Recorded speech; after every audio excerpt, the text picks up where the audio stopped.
Depuis plusieurs années, le malaise du corps enseignant grossit. Il est lié notamment à une plus faible rémunération que leurs collègues allemands, par exemple, à une ambiance en classe parfois difficile à gérer, des relations avec les parents qui peuvent être conflictuelles, sans parler des nombreuses réformes, des programmes changeants et d'une perte au long cours de statut social.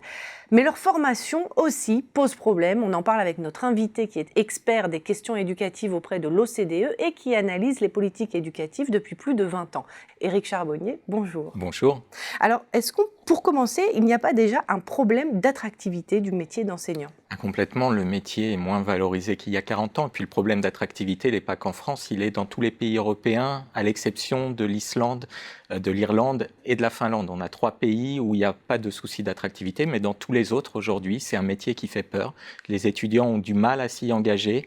Ils ont peu de perspectives d'évolution de carrière, ce qui nuit aussi à la décision de devenir enseignant. Donc ça, aujourd'hui, c'est un des grands enjeux finalement très européen de rendre le métier plus attractif. Alors, est-ce que pour cela, il faudrait tout revoir le métier dans sa globalité finalement ? C'est exactement ça. C'est l'enjeu en France, ça serait d'ouvrir vraiment une grande concertation sur le métier d'enseignant dans son globalité. On aborde le sujet souvent sous un angle. Alors aujourd'hui, on parle des rémunérations, mais on oublie la formation initiale, la formation continue, le temps de travail, les possibilités de mobilité, l'évolution de carrière. Je crois qu'aujourd'hui, si on veut avoir un système d'éducation plus performant, il faudra améliorer la formation des enseignants et puis faire en sorte qu'ils soient mieux préparés aux enjeux du demain. Si on prend la situation de la France, on voit beaucoup de défaillances dans la formation des enseignants. Les enseignants français disent qu'ils sont le moins bien préparés de tous les pays de l'OCDE sur le volet pédagogique du métier. La formation continue n'est pas ciblée sur les besoins des enseignants. Là encore, ils disent qu'ils ont des difficultés à travailler avec des classes de plus en plus hétérogènes, des classes multiculturelles, avec des élèves à besoins éducatifs particuliers, avec les outils numériques. Donc là aussi, il faut leur proposer de meilleures formations continues. Et puis les salaires sont un véritable problème, particulièrement en milieu de carrière. La progression en France dans la carrière est très très lente. Un enseignant, après 15 ans d'exercice, gagne 20% de moins que la moyenne des pays de l'OCDE.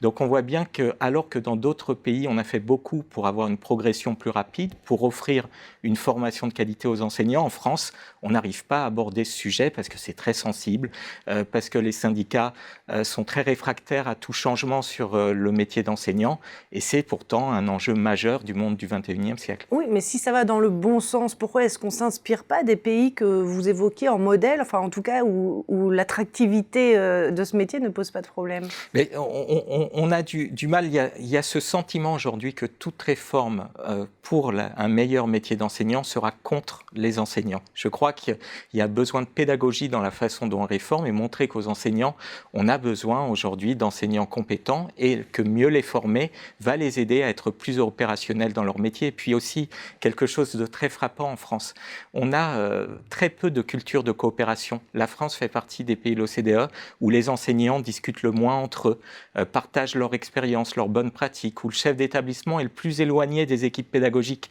Donc aujourd'hui, finalement, on a des enseignants qui arrivent dans leur classe, qui ont une liberté pédagogique, et puis quand ils ont des soucis, ils doivent faire face à leurs soucis tout seuls.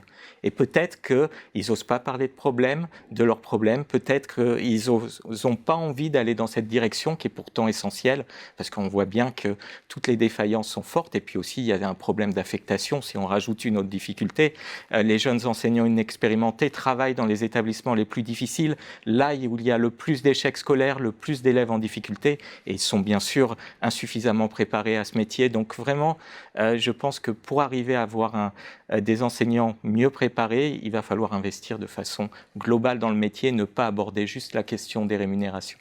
Merci beaucoup Éric Charbonnier pour cette analyse. Merci.